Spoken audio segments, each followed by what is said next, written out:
Perkenalkan, nama saya Kurnia dari mahasiswa Universitas Negeri Padang, program studi Perpustakaan dan Ilmu Informasi, akan mempresentasikan materi mengenai manajemen pengetahuan.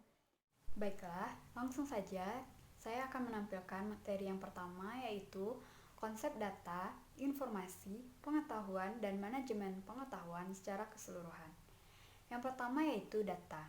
Data merupakan hasil observasi langsung terhadap suatu kejadian yang merupakan perwakilan dari suatu objek atau konsep dalam dunia nyata yang bersifat fakta. Selanjutnya informasi. Kumpulan data yang terstruktur yang kita komunikasikan lewat bahasa lisan, surat kabar, video, dan lain sebagainya. Selanjutnya ada pengetahuan. Pengetahuan merupakan sesuatu yang digunakan manusia untuk memahami dunia yang dapat diubah-ubah berdasarkan informasi yang diterima. Selanjutnya, manajemen pengetahuan. Manajemen pengetahuan atau yang biasa kita sebut dengan knowledge management merupakan satu set alat, teknik, dan strategi untuk mempertahankan, menganalisis, mengorganisasi, meningkatkan, dan berbagi pemahaman dan pengalaman. Materi selanjutnya ialah siklus manajemen pengetahuan. Di video kali ini kita akan memaparkan 4 siklus manajemen pengetahuan menurut para ahli. Di antaranya yaitu yang pertama menurut Zak and Meyer, yaitu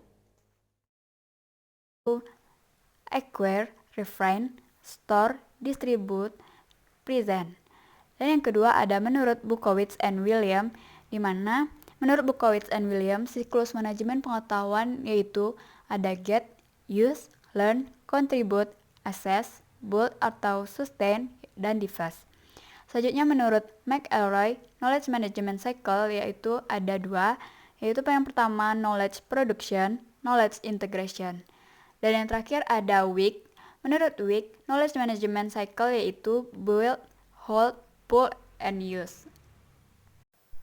Selanjutnya, model spiral pengetahuan menurut Nonaka dan Takeuchi. Ada 4 model spiral pengetahuan.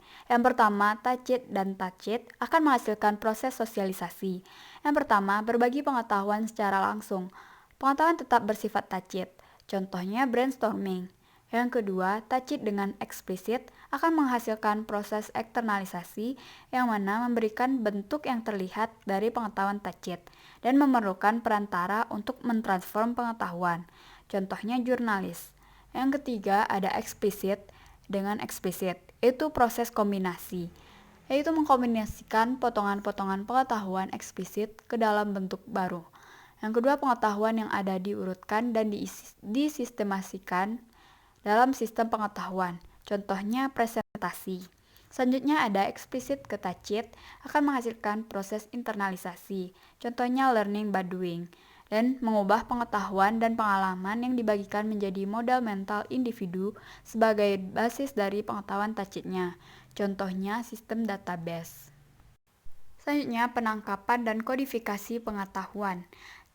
Dalam penangkapan pengetahuan terbagi atas beberapa bagian. Yang pertama, tacit knowledge management, yaitu proses penangkapan pengalaman dan kepakaran individual dan membuatnya tersedia bagi yang membutuhkannya, yang dilakukan oleh individual atau kelompok yang bekerja pada organisasi. Selanjutnya, pengetahuan prosedural, yaitu melakukan hal-hal tertentu, membuat keputusan, memberikan saran, melakukan diagnosa. Yang ketiga, pengetahuan deklaratif, fokus pada keyakinan terkait hubungan antar variabel-variabel, dan pengetahuan yang bersifat deskriptif untuk mengetahui mengenai suatu hal. Selanjutnya, knowledge engineer, yaitu menganalisis alur informasi dan pengetahuan, bekerja dengan pakar untuk mendapatkan informasi, merancang dan mengimplementasi sistem knowledge management atau knowledge repository.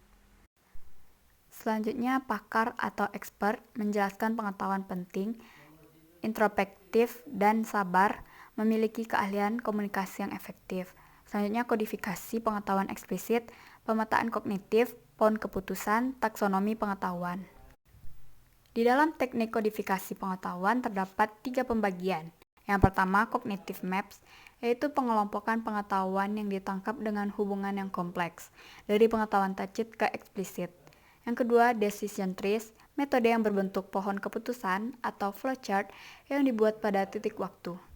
Yang ketiga, ada knowledge taxonomies, membuat gambaran pengetahuan yang dipresentasikan secara lebih luas konsep dan ketergantungannya dan berbentuk hierarki. Sharing pengetahuan yaitu aktivitas saling bertukar atau berbagi pengetahuan di antara sekumpulan orang, teman atau keluarga, komunitas atau organisasi.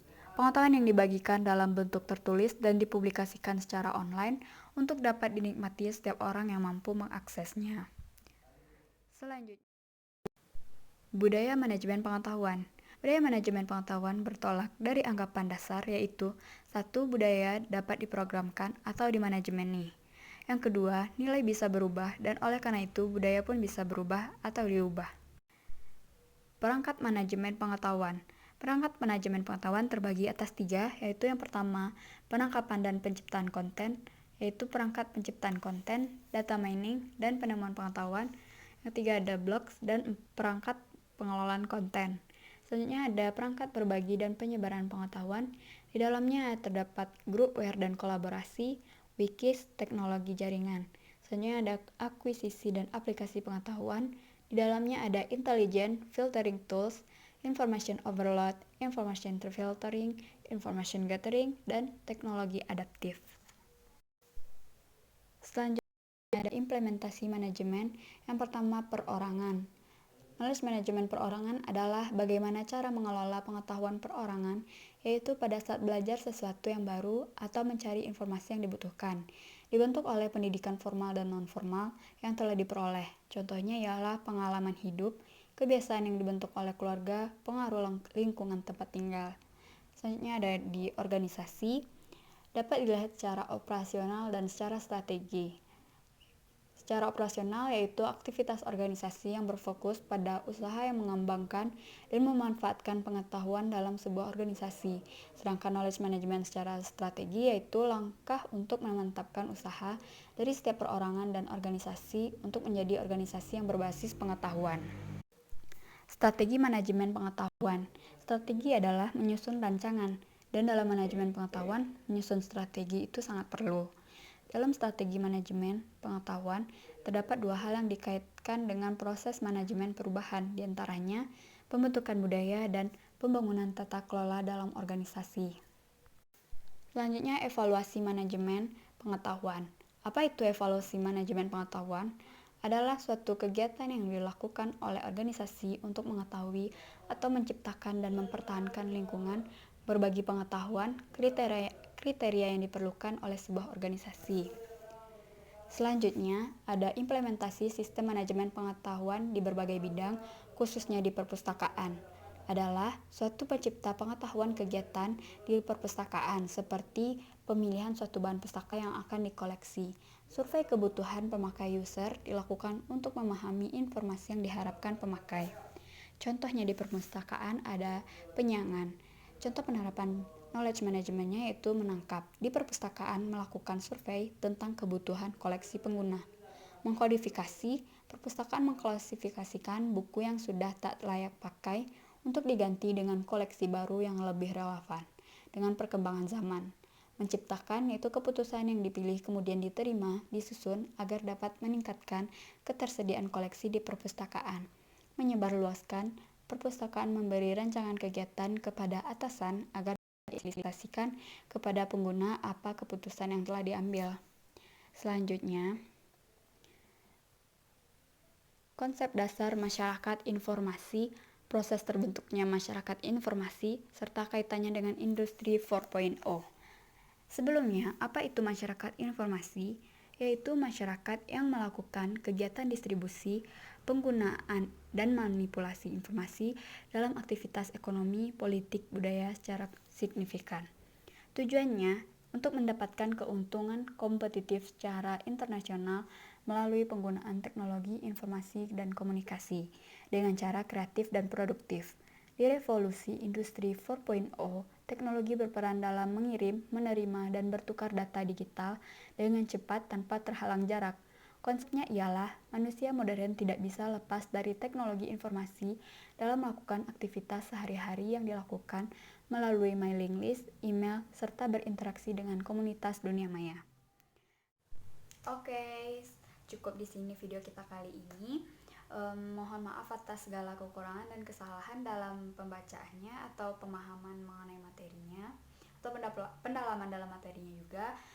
Saya Kurnia, pamit undur diri. Terima kasih. Assalamualaikum warahmatullahi wabarakatuh.